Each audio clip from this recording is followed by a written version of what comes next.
नमस्कार दोस्तों, आज मैं CIC पुरनहिया इस चैनल पे आपको संस्कृत पढ़ाने जा रहा हूँ, जिसमें आज हम लोग देखेंगे कारक। क्योंकि देखते हैं संस्कृत में बहुत बच्चे सब ऐसे हैं जिनको प्रॉब्लम आती है। तो चलिए आज से हम एक सीरीज स्टार्ट कर रहे हैं जिसमें संस्कृत पढ़ेंगे और साथ साथ हम आपको बाद में साइंस भी पढ़ाएंगे। तो चलिए आज हम स्टार्ट करते हैं कारक। चलो दोस्तों, देखिए कारक होता क्या है पहले हम समझते हैं। कारक क्या कहता है कि क्रिया से जिसका प्रत्यक्ष संबंध हो कारक कहलाता है।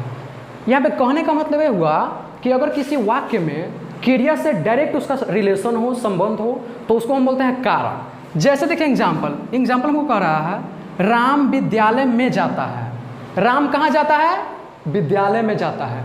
देखिए राम तो जाने का काम कर रहा है फर्स्ट बात, लेकिन जाने का काम कर रहा है, काम करना या होना क्रिया कहलाता है। और हम जानते हैं ऊपर डेफिनेशन के अनुसार कि क्रिया से जिसका डायरेक्ट रिलेशन हो, मतलब डायरेक्ट संबंध हो, उसको हम बोलते हैं कारक। अब देखिए इसका जाने का डायरेक्ट संबंध किससे है? विद्यालय से, मतलब विद्यालय में जाता है। तो यहाँ पे विद्यालय में क्या है? एक प्रकार का कारक है। वो हम आगे देखेंगे कि कारक कितने प्रकार के होते हैं, उसमें फिर अलग अलग पढ़ेंगे कि कौन सा कारक क्या होता है, उसका कार्य क्या होता है, उसका चिन्ह क्या होता है। ठीक है, चलिए हम देखते हैं फिर कारक के प्रकार। कारक के मुख्यतः 8 प्रकार होते हैं।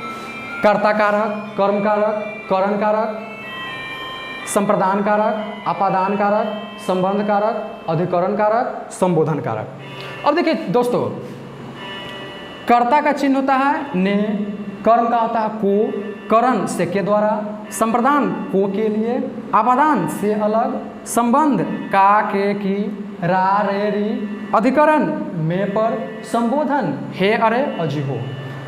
दोस्तों कारक हम समझ गए, कारक के भेद हम जान गए, उसका चिन्ह भी समझ लिए। अब चलिए बारी बारी से हम लोग यहाँ से पढ़ेंगे कर्ता कारक से लेकर संबोधन कारक तक। फर्स्ट में देखते हैं कर्ता कारक। चलिए कर्ता कारक देखते हैं क्या होता है। इसमें कहता है वैसे कारक जो किसी वाक्य में काम करता है, कर्ता कारक कहलाता है। या सिंपली अगर बोले तो कार्य करने वाले को ही कर्ता कारक कहते हैं सिंपली। एग्जाम्पल देखिए, जैसे बोला है राम ने आम खाया, सीता विद्यालय जाती है। इस सब वाक्य में कौन कारक में चला आएगा? देखिए इसमें राम ने आम खाया, आम खाने का काम कौन कर रहा है? राम कर रहा है।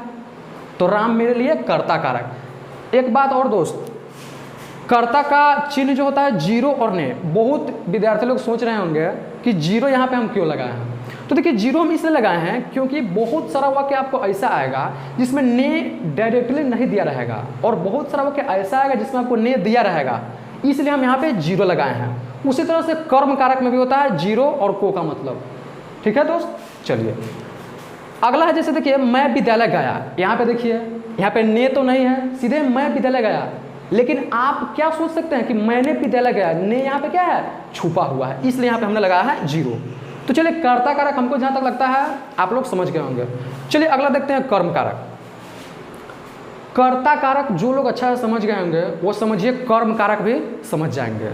देखिए कर्म कारक होता है वैसे कारक जो किसी कर्ता के द्वारा किए गए कार्य का फल या परिणाम जिस पर पड़े उसे कर्म कारक कहते हैं। अब देखिए कर्ता कारक तो हम समझ गए, उसमें क्या होता था कि वैसा कारक जो किसी वाक्य में काम करता है, तो कर्ता कारक सिंपल।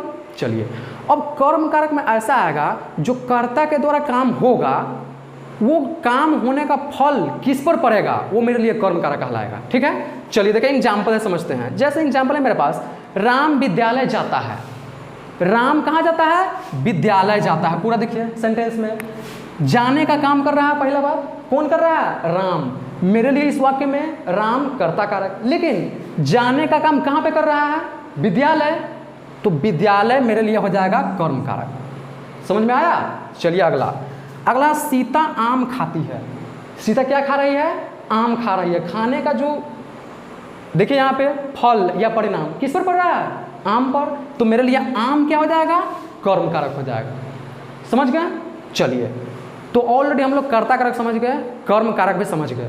अब चलिए एक लास्ट हम लोग देख लेते हैं करण कारक। देखिए करण कारक होता क्या है? इसमें करा कि वैसा कारक जो किसी कर्ता के द्वारा काम सीधे ना हो करके किसी माध्यम या साधन के द्वारा होता है, करण कारक कहलाता है। देखिए ऑलरेडी हम लोग शुरू से ही पढ़ रहे हैं कारक के बारे में। तो इसमें हम लोगों ने क्या पढ़ा, काम हो रहा है, कुछ ना कुछ काम ही हो रहा है, लेकिन अलग अलग काम हो रहा है, अलग अलग द्वारा हो रहा है। फर्स्ट में हम क्या पढ़े, कर्ता कारक, कि वैसा कारक जो इसमें क्या हो रहा है, जो काम कर रहा है वो कर्ता कारक। कर्म कारक में क्या था, काम जो कर रहा है उसका फल या परिणाम जिस पर पड़ रहा है उस पर कर्म कारक।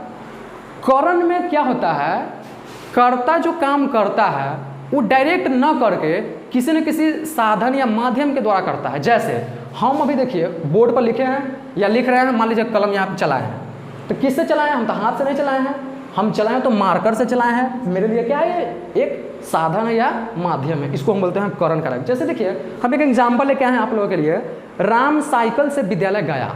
राम गया कहाँ, विद्यालय। पहला बात, राम विद्यालय जाने का काम कर रहा है, लेकिन जा रहा है तो वो किस चीज से जा रहा है, साइकिल से जा रहा है, तो मेरे लिए साइकिल से क्या हो गया, करण कारक हो गया।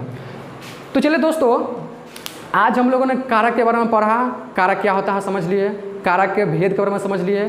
कारक के वैसे तो 8 भेद होते हैं जो आपको हम बता रखे हैं, जिसमें 3 को हम आपको बता दिए, पढ़ा दिए। फिर नेक्स्ट वीडियो में 5 को जो बच गया है वो हम आपको पढ़ाएंगे। तब तक के लिए ओके बाय।